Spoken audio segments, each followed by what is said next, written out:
Welcome to Talking Plant Protein. Kesha Stickland, Mushroom Meat Company, CEO, co-founder. Welcome. Thanks for coming on. And that's just fun to say the name of your company anyways. You're welcome. Yeah, it's pretty obvious, but we did it on purpose. Well, I like it. You can't forget about it. Once you hear mushroom meat, it's in my brain forever. So nice job on that one. Thank you. Now, you went through a health journey of your own. Can you tell me about that and why you started Mushroom Meat Company? Sure. I actually made a transition to a plant-based diet along with my husband and co-founder about almost 5 years ago now, due to a kind of a series of health conditions that I had. I have an autoimmune condition called Hashimoto's disease, and I also had a pretty bad car accident, and I was really struggling to heal. And I was kind of trying everything. I'd been to a bunch of different doctors.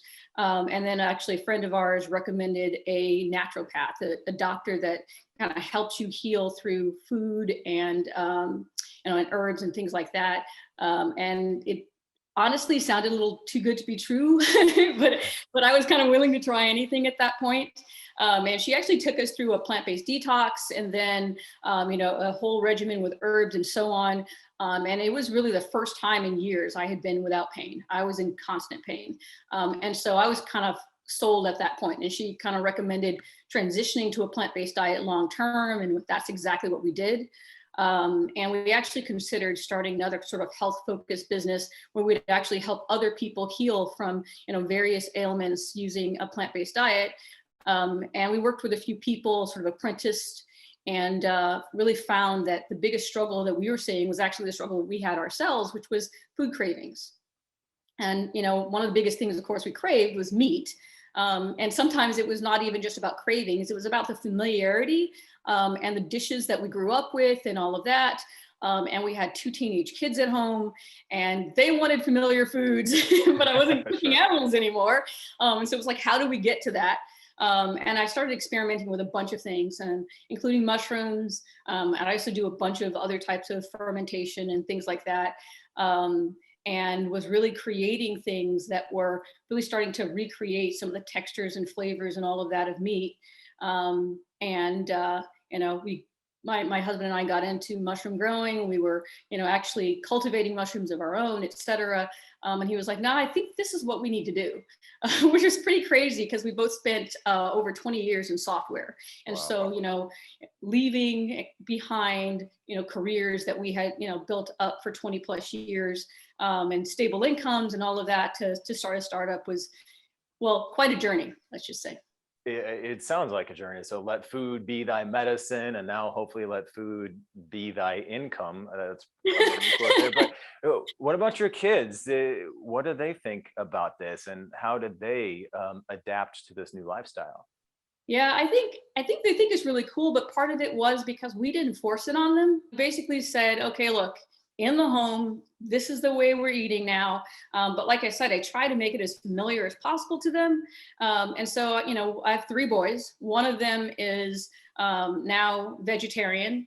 The other 2 are kind of consider themselves flexitarians.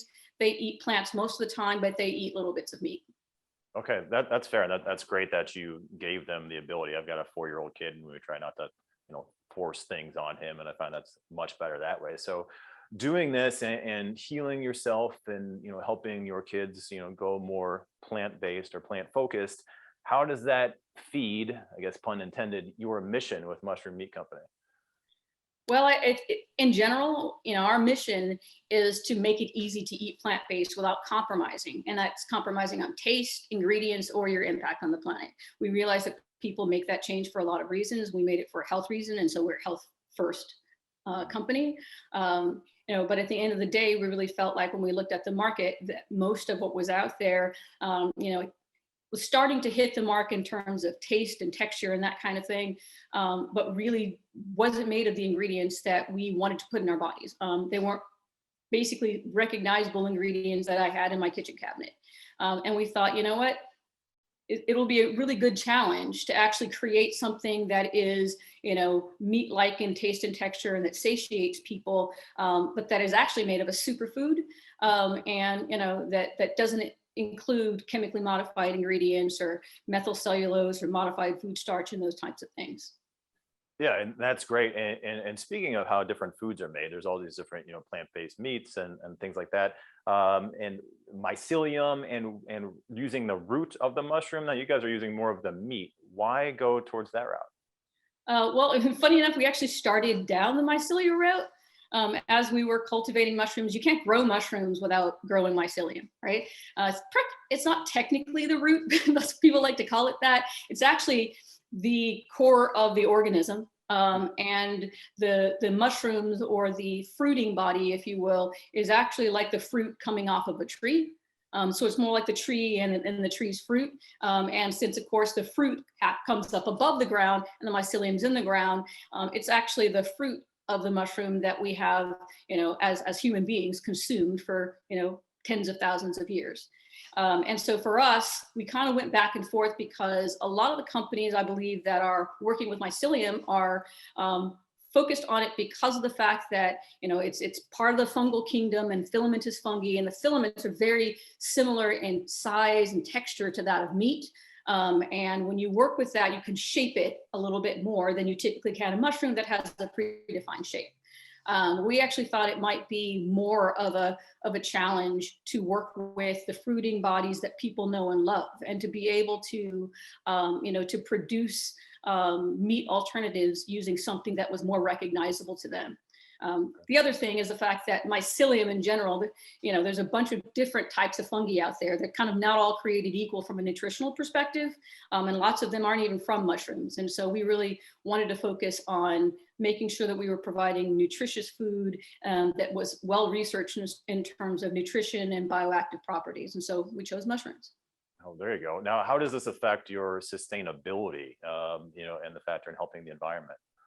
Well, the first thing is that mushrooms in general are one of the most sustainably grown foods on the planet, more so than almost all plants, except for a few legumes. They use less water. They're typically grown in vertical farming environments, so they use a lot less land, et cetera.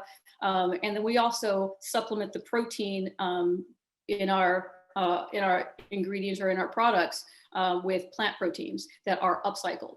So we're really big on upcycling. We use, upcycled parts and pieces of mushrooms as we can, because mushrooms are a premium ingredient. We're moving toward, doing our own growing also to sort of keep that down. But, even when we do our growing, typically mushrooms are grown on agricultural byproducts. So we're not actually, having anything purpose grown to produce any of the food that we make. That's really interesting. I'm actually learning a lot on this, even though we talk about plants and things all the time. It's nice to be more informed, and maybe I got an extra brain cell or two from that. So thank you. Now, what's on the horizon for Mushroom Meat Company? Well, we are actually currently in an accelerator program, the Big Idea Accelerator program, and we're focused on getting our first products to market and really defining exactly where we'll go to market. We initially started thinking that we would actually launch in the retail space, but actually feel like we can make a bigger impact going B2B. And so we're really looking at what B2B segments we want to target, whether that be food service from restaurants to meal kits and that kind of thing, or if we want to even go down the path of supplying ingredients to other meat alternative companies. Well, we're looking forward to that, and we thank you for coming on, and congratulations to fixing your health problems and helping other people along the way, and hopefully making some income from it. So thank you for coming on Talking Plant Protein. You're welcome. Thanks for having me.